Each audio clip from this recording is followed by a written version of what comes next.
Welcome back to my walkthrough for the Executioner DLC episode, my friends. This is the final part of the walkthrough, at least for the main campaign of the game. We are about to face the last boss. Before we do that, I'm just going to increase my movement speed. I want it maxed out because we're going to be running quite a lot. And I'm also increasing the damage that my hammer can deliver, even though I don't plan on using it at all for this last battle. I might use it a couple of times depending on how the battle goes, but that's it. Before we move on ahead, we have to pick up this file, and it's actually quite grim because apparently this file says that there's only one other person that's affecting our daughter in the STEM system, and that's actually us. So that doesn't sound too good, but nonetheless we're going to move on ahead. And this is a small Easter egg, but if you peek through these cell doors, you'll be able to see all of the opponents that we faced during the game, all the human version of our opponents. There's Joseph, and surprisingly with Joseph you actually have to use your scanner to be able to see him.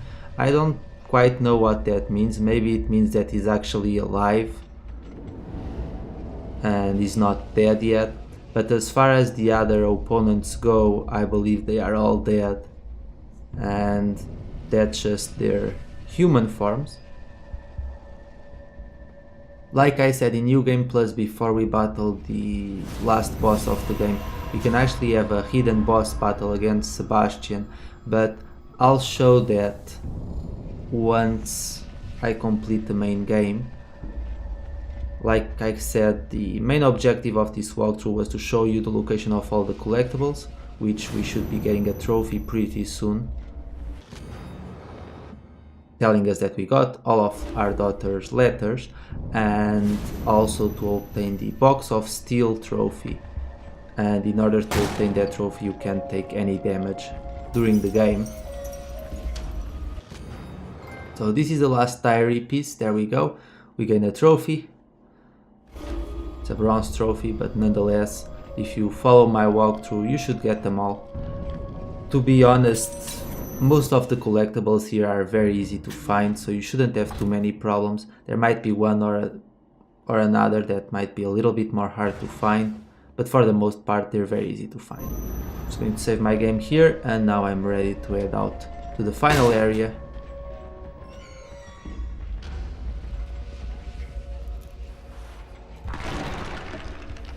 We'll have to rip off our own head to do this, because Beth say that they don't quite grasp the concept of teleportation, I guess.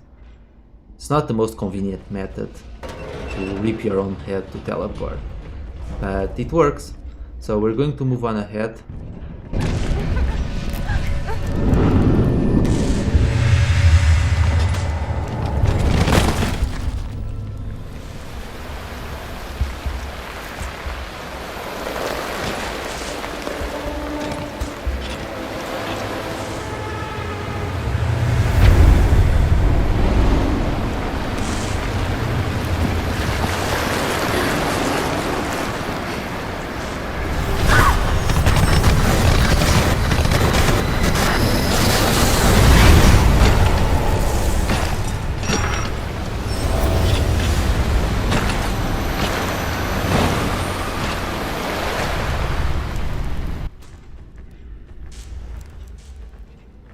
And as you can see, we have to battle ourselves. And that's what this file explains. We have to essentially kill our dark half.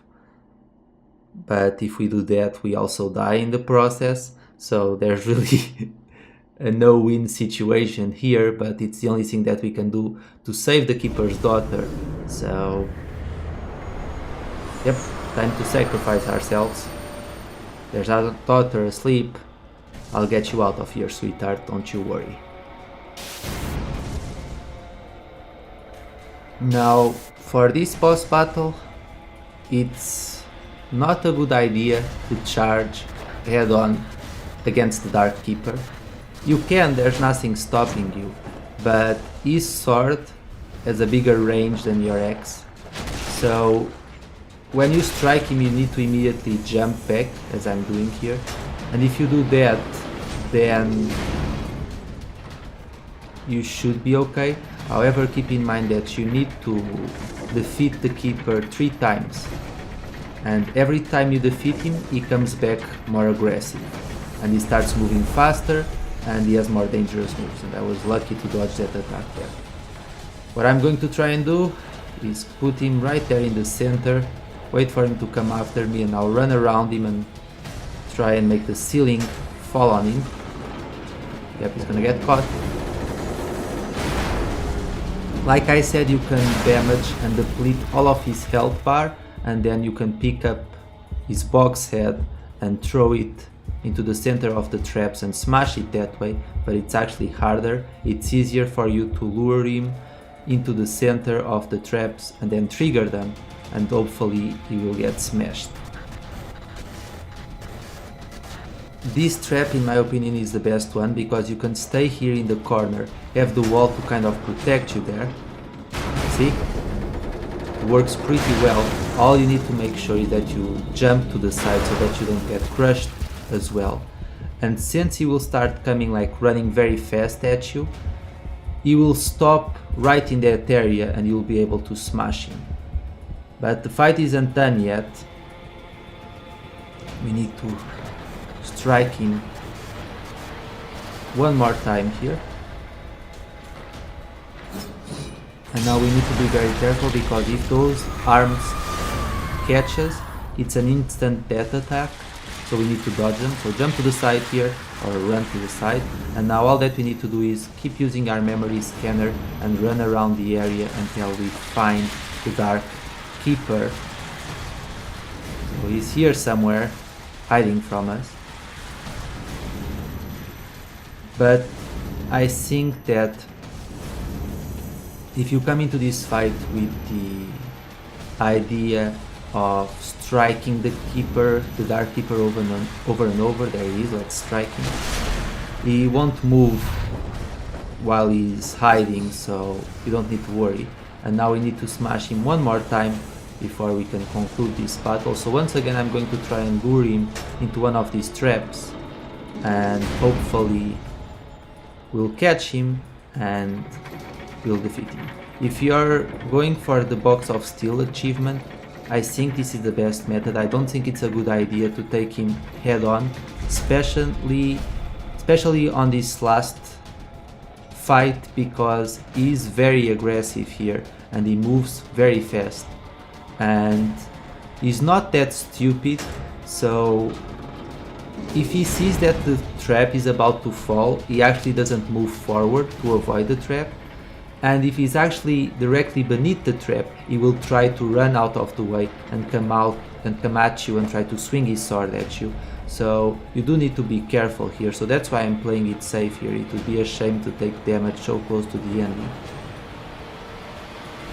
Did I catch him that time? No, I didn't even trigger the trap. That's a shame. Ah.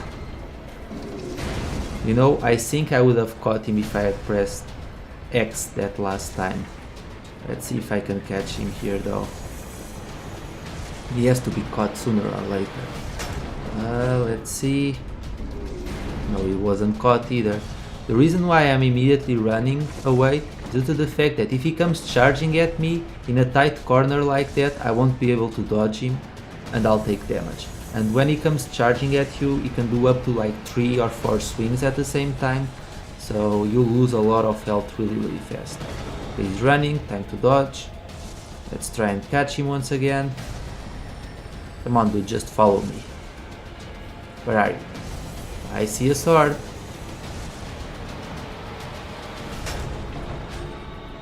And that wasn't enough to catch him. See, when he starts running like that, since the trap takes a while to fall, he can actually escape. So maybe what I should do is just stay here in the corner and try to trigger this trap. I think this one is the one that works the best. Let's try it. Oh, that missed. Ah, sneaky little bugger, he stopped right before the trap. You're in a hurry. Let's try this again. Come on, follow me please.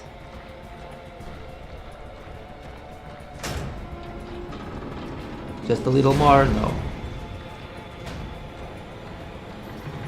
I guess he figured out my plan.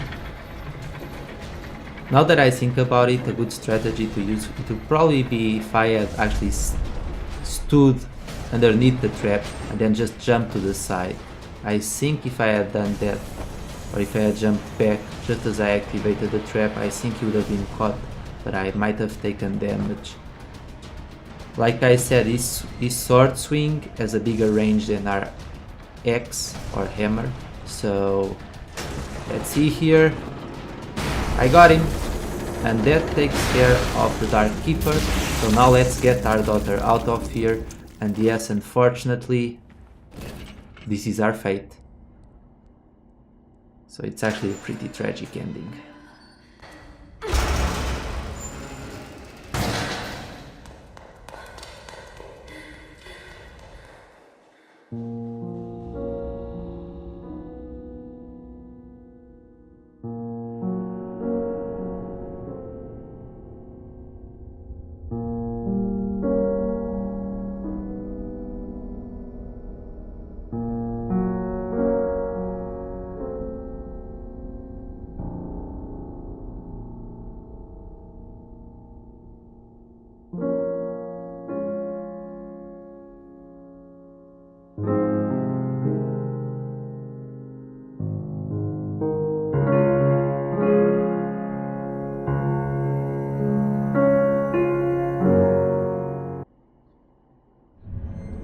Okay, and I'm actually rather depressed now, honestly.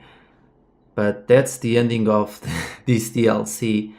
The Keeper sacrifices himself to save his daughter, and she made it out, but apparently, from what I can understand from this final report, it's not like she's super better off because she's going to be a lab rat for Mobius.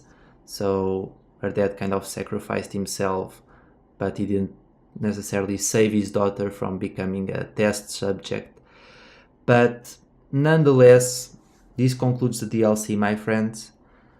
I will be making a video showing the battle with Sebastian that you get on New Game Plus, and I think I'll make a video for the final dungeon, which we can unlock after we complete the game.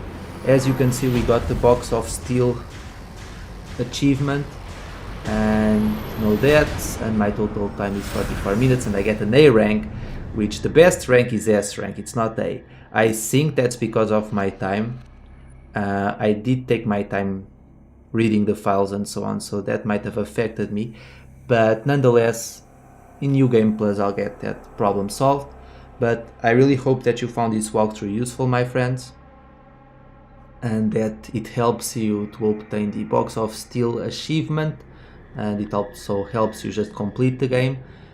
I will be doing a video for the final dungeon, like I said, and I'm feeling a little bit depressed now after that ending, because it's sad that the father and daughter can't be reunited and just live happily ever after, but that's how it is. And I will be making a review for this game. It will be my first proper review, but I will be making a review for the game where I share my thoughts on it and a little bit of pros and cons, so I think that's going to be interesting to see. We unlock the sword, very good, and we also unlock Sebastian, there he is. I'll take care of him later. But that concludes this game for now, my friends. Thank you so much for watching, and I'll see you all later. Take care.